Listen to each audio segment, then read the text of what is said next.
በአንዳንድ ሰዎች ፌስቡክ ላይ ማስታወቂያውን ስለጥፈው እያዩ እንዴት በዚህ ሰዓት አንድነት በሚያስፈልገን ሰዓት እንዴት እንዲህ አይነት ነገር ይዘህ ትመጣለህ ሲሉ ይገርመኛል። ይህንን ለአንድነት አስተዋጽኦ እንደሚያደርግ አድርገው አያዩትም።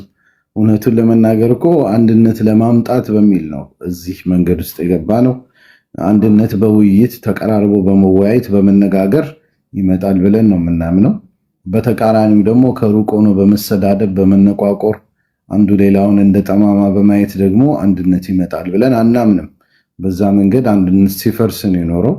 ስለዚህ እስቲ አዲስ መንገድ እንሞክር፣ ተቀራርበን እንወያይ፣ ሐሳቦቻችንን እንፈታተሽ፣ እንሟገት። በነገራችን ላይ ሙግት ብዬ የምጠራው ለዛ ነው።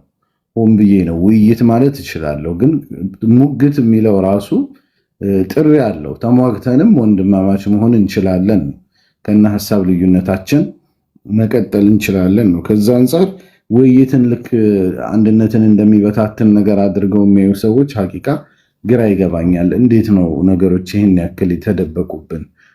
ተራርቆ መሰዳደቡ ነው ወይ ለጠላት የማይመቸው? ወይስ ተቀራርቦ መነጋገሩ ነው?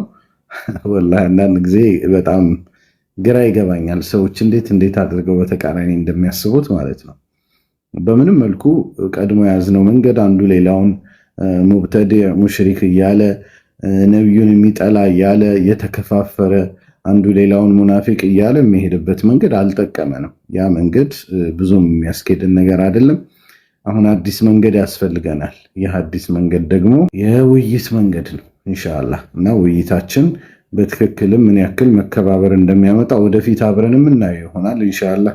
አሁን ላይ የማይረዱኝ ሰዎች ይኖራሉ፣ የሚሰድቡኝ የሚረግሙኝ ይኖራሉ። ኢንሻአላህ ሰብር አደርጋለሁ። መጨረሻ ላይ ግን ውጤቱን እናየዋለን ብለን ደግሞ ተስፋ እናደርጋለን ኢንሻአላህ።